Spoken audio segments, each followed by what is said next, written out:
When I was considering what book I wanted to read for December, I decided I wanted something other than personal development because the last few had been personal development and I kind of was just wanting something more story-like.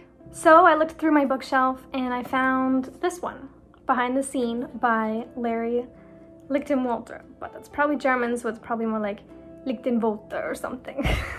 My grandpa actually gave me this book and he's a pastor, so I knew it was probably going to be like some theological thing, but I was like, you know what?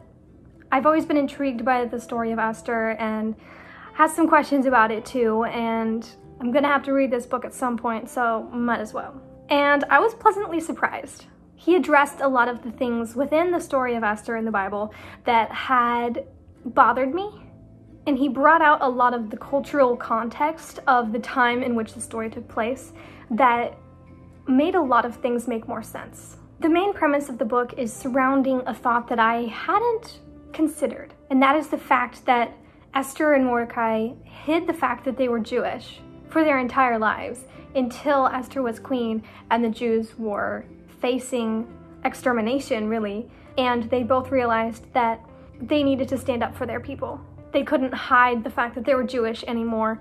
They needed to own it and stand up and do something. And that's something I hadn't really thought of before, the fact that they had been hiding their identity. He does a deep dive into the entire story while weaving this thread throughout of the fact that they had just been blending into the Persian world for so many years. But when the time came that they realized that they needed to either keep hiding or stand up and fight for their people, they chose to risk it and revealed that they were Jewish, even if that could mean that they would lose their lives.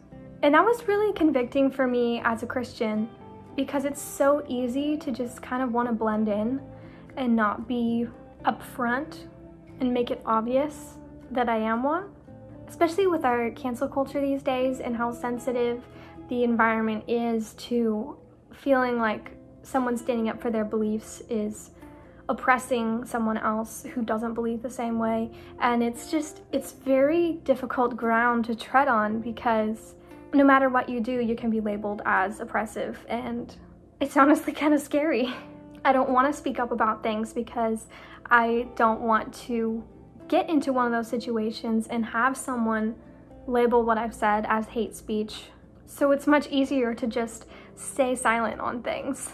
But then it's like, where is that line? Where is the line that I will stay silent up to, but then once it passes that, I feel like I need to say something? And it can be applied not even to just religious beliefs, but just being authentic to who you are and what your morals and values are, even if the environment that you're in does not agree with those things.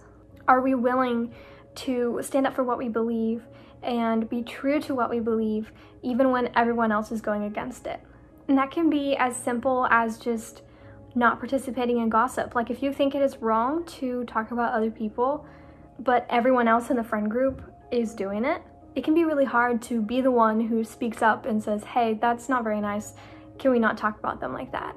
Coming back around to the book itself, it really struck me how Esther so boldly stood up and did something for her people. And it really spoke to me to be like, would I be willing to stand up for my beliefs, even if it's really uncomfortable or if it could get backlash? Like, am I going to be authentic to my values, or am I going to let the group mindset determine my own? If you like a good bit of theology and philosophy and a little bit of storytelling, this book is a good one. Highly recommend it.